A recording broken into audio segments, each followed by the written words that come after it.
नमस्कार। Motivational story प्रेरणादायक कहानियां के कार्यक्रम में आप श्रीमान विमलेश कुमार मिश्र आप गोला से हैं, आप श्रीमान विनीत सिंह भदौरिया ग्राम दुमराडीह पोस्ट सिकंदराबाद गोला, आप सभी का मैं स्वागत करता हूं, अभिनंदन करता हूं और इस कार्यक्रम में आप आए इसके लिए धन्यवाद। और मोटिवेशनल ये कार्यक्रम है तो हम श्रीमान विमलेश कुमार मिश्र जी से ही निवेदन करना चाहेंगे कि आप प्रेरणादायक कोई कहानी प्रस्तुत करें। धन्यवाद बड़े भाई सचिव साहब, आपने इस कार्यक्रम में आमंत्रित किया, इसके लिए बहुत बहुत धन्यवाद।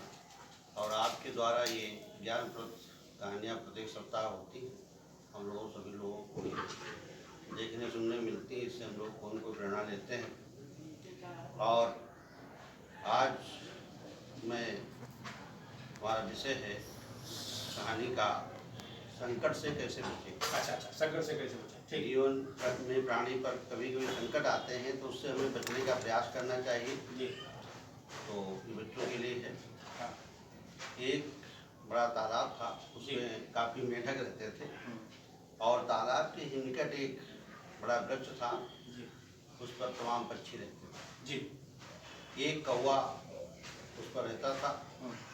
पूरे दिन उसको कहीं कोई भोजन व्यवस्था नहीं मिली जी। तो उस तालाब में उसने अपने शिकार जी रेडी करता रहा। हाँ। कि कोई जीव मिल जाए, जल जीव जी, जिससे अपना भोजन प्राप्त करे जी। तभी उस तालाब के किनारे उसे एक मेंढक दिखाई पड़ा जी। और उस कौवे ने झपट्टा मार करके उस मेंढक को पकड़ लिया और मेंढक को लाकर एक डाल पर बैठ करके उसको खाने का प्रयास जैसे ही किया, मेंढक ने अपने को देखा कि अब हम संकट में हैं जी। और हमें बचाव की कोई न कोई योजना बनानी चाहिए। बिल्कुल बिल्कुल कि बचना चाहिए कैसे कैसे, अब तो मरना तो है ही हमको। बिल्कुल। तो मेंढक ने कहा, हे कौवे, आपके बारे में तो मैंने बहुत अच्छी कहानियाँ तमाम सुनी हैं कि आप बड़े बुद्धिमान हैं, बड़े चतुर हैं पक्षियों में जी। मगर एक कमी हमें दिख रही है कि आप अपने भोजन को साफ सुथरा करके नहीं खा रहे हो। अच्छा। तो प्राणी को अपना भोजन जो है साफ करके खाना चाहिए। बिल्कुल सर। और आपने आज मैं आपका ग्रास हूँ तो हमारे शरीर में तमाम कीचड़ लगा हुआ है, मिट्टी लगी हुई है, तो हम चाहते कि आप हमें साफ करके भोजन ग्रहण करें। आप बिल्कुल सही। कौवा जो है मेंढक की बातों में आ गया, उसने सोचा वाकई में भोजन को साफ करके खाना चाहिए। बिल्कुल सही। तो वो मेंढक को लेकर के तालाब के ही किनारे पर गया उसको साफ करने के, इसकी मिट्टी कीचड़ में लगा हुआ है, इसको साफ करके खाया जाए।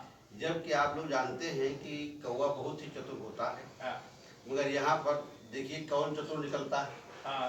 जैसे ही तालाब में पानी में कौवा जो है धोने के लिए साफ करने के लिए प्रयास करता, तब तक उसकी पकड़ ढीली होती।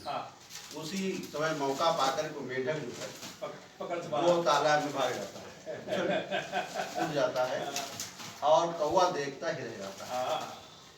तो इस कहानी का यही शीर्षक है, आशय है कि अगर कहीं हम लोग संकट में फंसते हैं, जीवन को बचाने का हमें प्रयास करना चाहिए, दिमाग का इस्तेमाल करें। और जबकि कौवा बहुत धूर्त होता है, हम लोग जानते हैं, बहुत चालाक होता है, फिर भी वहाँ पर मेंढक ने अपनी जो है चतुरता बुद्धिमानी के कारण अपनी जान बचाई। तो ऐसे भाई धन्यवाद। श्रीमान विनीत सिंह भदौरिया जी, हमने एक सभी कहानी प्रस्तुत कर रहे हैं। बहुत बहुत धन्यवाद श्रीमान राजेंद्र अग्नोत्री जी भाई साहब जी। ये कहानी एक ऐसी है, हमारा जो पक्षी है, हम बाज को हमारे जो पक्षी हैं सबसे सशक्त पक्षी मानते हैं जी। उसमें क्या होता है कि जब बाज एक बार क्या हुआ कि बाज का बच्चा मादा बाज के साथ बैठा था, तो बच्चे ने कहा कि मुझे शिकार करना है, तो उसकी माँ ने कहा ठीक है, बच्चे ने हिरन को देखा तो कहा कि मैं हिरन का शिकार करूंगा। अच्छा अच्छा। तो माता ने कहा कि नहीं, आप हिरन का मत करिए जी। आप चूहे का करिए। हाँ। तो फिर बच्चे ने माँ की बात मानी और उसने चूहे का शिकार किया। उसके बाद फिर बैठा था, फिर उसके अंदर ये हुई भावना कि ये माता मुझे क्यों नहीं हिरन का शिकार करने देती, क्या अलाउ नहीं कर रही।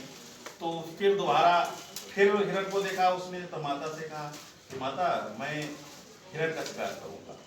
तो उसने कहा नहीं बेटा, आप खरगोश कर। तो फिर वो संकट में पड़ गया, लेकिन माता की बात माननी थी, तो फिर उसने खरगोश का शिकार किया। उसके बाद फिर एक बार डाल पे बैठा था, फिर हिरन आया, तो फिर माता से उसने कहा कि मैं फिर हिरन का शिकार करना चाहता हूँ। तो माता ने उसकी मुस्कुराया और इशारा किया, ठीक। तो फट से उसने शिकार किया और वो कामयाब हो गया। तो इस कहानी से ये हमें प्रेरणा मिलती है कि हमें अपने लक्ष्य को कई बार में बांट देना चाहिए, क्षमता देखते हुए, और हमें अपने माता पिता की बात अवश्य माननी चाहिए। एक इसी से ही जुड़ी और एक कहानी है जी। बाप जब अपने बच्चे को ट्रेन करता है, तो जब एक छोटा सा चूजा होता है तो उस चूजे को मादा बाघ 12 किलोमीटर ऊपर ले जाती है। अच्छा। और 12 किलोमीटर ऊपर से छोड़ देती है। अच्छा। तो 9 किलोमीटर तक तो उसके 7 किलोमीटर तक उसके पंख खुलते हैं, फिर 9 किलोमीटर तक उसके कंप्लीट पंख खुल पाते हैं। फिर लगभग जब 3 किलोमीटर जमीन से होता है तब थोड़ा पंख अपने चलाता है जी। और उसके बाद जब वो ऐसे ही एक माता ने छोड़ा जब, तो वो बहुत सहम गया चूजा, और तीन जमीन से 3 किलोमीटर ऊपर तक बहुत सहमा रहा। फिर आ गया वो 700 मीटर तक जी। तो अब 700 मीटर वो उसके कतई प्राण निकल गए, अब तो कतई में मर गया। तब तक ऊपर से एकदम छप से एहसास हुआ, तो उसको लगा माता की हाथ में आ गया। फिर उसने माता ने ऊपर ले जा करके, तो ऐसे बाद अपने बच्चे को ट्रेन करता था। तो एक कहानी अभिभावक के लिए, एक कहानी बच्चों के लिए है कि हमें बड़ों की बात माननी चाहिए, बिल्कुल माननी चाहिए। एक कहानी अभिभावक के लिए कि हमें अपने बच्चे को ऐसे ट्रेंड करना चाहिए कि जब वो बाधाओं को निकट से देख ले, तो ऐसी ट्रेनिंग हमें देना चाहिए। और एक विषय प्रेरणा कैसे बनती है जी। प्रेरणा हमें जो मिलती है वो हमारे विवेक से मिलती है, और विवेक हमारा विकसित होता है वो बुद्धि से विकसित होता है। बुद्धि की शक्ति ज्ञान, और ज्ञान हमें मिलता है आस्था से, और आस्था धर्म का आधार है। धर्म हमें संस्कार का निर्माण करता है, संस्कार से संस्कृति, और संस्कार छोटी छोटी मर्यादाएं जिन्होंने पालन करना उन्हें संस्कार कहते हैं। तो मेरे बात वही आ जाती है घूम करके, संस्कार हमारे जब रोज हम ईश्वर की आराधना करेंगे उससे मेरे संस्कार विकसित होंगे। तो हम उसी पे आ गए कि हमें जो प्रेरणा का जो मूल है वो हमारे संस्कार, हमारी संस्कृति, हमारा धर्म, हमारा ईश्वर है। तो सब इस आधार को पकड़े रहे और सब आगे बढ़े। और मेरे पास इतना आया था, भविष्य में भी अगर इस कार्यक्रम में आप लोगों की जरूरत पड़ी तो निवेदन अगर हमने किया तो आप स्वीकार करेंगे? हाँ बिल्कुल। आज का कार्यक्रम मैं यही समाप्त करता हूँ। धन्यवाद।